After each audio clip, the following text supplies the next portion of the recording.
জুলাই জাতীয় সনদ 2025-এ স্বাক্ষর করছেন জাতীয় ঐক্যমত্য কমিশনের মাননীয় সভাপতি professor doctor Mohammad Yunus.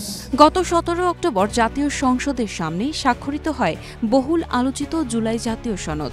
BNP Jamaat সহ 25টি রাজনৈতিক দল সনদে স্বাক্ষর করে। মুহূর্তটিকে দেশ ও জাতির জন্য ঐতিহাসিক মুহূর্ত বলে মন্তব্য করেছেন অন্তর্বর্তী সরকারের প্রধান উপদেষ্টা ডক্টর ইউনূস। বিশেষ একটি ক্ষণ আল্লাহ আমাদেরকে দিয়েছেন যে সমস্ত জাতি একসঙ্গে হয়ে, সমস্ত রাজনৈতিক নেতা একসঙ্গে হয়ে তারা জুলাই সনদে স্বাক্ষর করছেন। কিন্তু জুলাই সনদ বাস্তবায়ন হবে কিভাবে? গণভোট নাকি আদেশ নাকি অধ্যাদেশ? বাস্তবায়ন পদ্ধতির এমন অনিশ্চয়তার মধ্যে সনদে স্বাক্ষর করেননি জাতীয় নাগরিক পার্টি, এমনকি অংশ নেননি অনুষ্ঠানেও। দাবি তোলেন দিতে হবে সনদ বাস্তবায়নের ঘোষণা। যদি এর কোনো আইনি ভিত্তি না হয়, এর কোনো অর্থ তৈরি হবে না। একই দাবি তোলেন সনদে স্বাক্ষর করা দল জামায়াতে ইসলামীও। জুলাই সনদ বাস্তবায়ন আদেশ জারি করতে হবে, এটাকে আইনি ভিত্তি দিতে একটা গণভোট করতে হবে, তারপর জাতীয় নির্বাচন। তবে জল্পনা কল্পনার অবসান ঘটিয়ে জুলাই সনদ বাস্তবায়নের রূপরেখা দিল জাতীয় ঐক্যমত্য কমিশন। গত 28 অক্টোবর প্রধান উপদেষ্টার নিকট গণভোটের প্রস্তাবনা সহ 2টি বিকল্প প্রস্তাব তুলে ধরে কমিশন। আমরা সরকারকে আজকে যেটা বলেছি সেটা হচ্ছে তারা যেন অবিলম্বে এ বিষয়ে নির্বাচন কমিশনের সাথে আলাপ আলোচনা করে নির্বাচনের তফসিল তৈরি করে ফেলে। কিন্তু এখানেই থেমে থাকেনি বিতর্ক। গণভোট কবে হবে? সংসদ নির্বাচনের আগে নাকি পাশাপাশি? এ নিয়ে চলছে রাজনৈতিক দলগুলোর মধ্যে তীব্র বাকযুদ্ধ।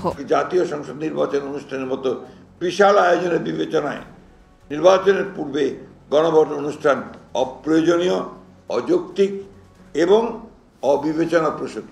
দুটো আলাদা জিনিস। গণভোট আগে হতে হবে, এরপরে নির্বাচন হবে।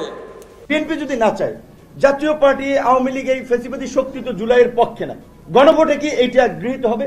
গণভোট কি জয়লাভ করবে? বিএনপির জন্ম হয়েছিল হা ভোটের মধ্য দিয়ে। বিএনপি যদি না ভোটে স্ট্রিক্ট থাকে, বিএনপির হলো মৃত্যু হবে না ভোটের মধ্য দিয়ে। এমনকি বিএনপি বলছে সনদের নোট অফ ডিসেন্টগুলো বাস্তবায়নের খসড়ায় দেখা যাচ্ছে না। দেখা গেল যে বিএনপি যেটা স্বাক্ষর করেছে ওই পাতা নেই, অন্য পাতা সেখানে যুক্ত হয়েছে। এমন অনিশ্চয়তার মধ্যেই নতুন এক উত্তেজনা ছড়িয়ে পড়েছে সোশ্যাল মিডিয়ায়। ফেসবুকের নিউজ ফিড এখন যেন এক বিশাল ভোট কেন্দ্র, যেখানে লাখো মানুষ দিচ্ছে নিজেদের রায়। কারো স্ট্যাটাসে শুধু একটি শব্দ হ্যাঁ, আবার কারো টাইমলাইনে জোরালো না। ভার্চুয়াল জগৎ যেন আগে ভাগেই শুরু করে দিয়েছে সেই বহুল প্রতীক্ষিত গণভোট।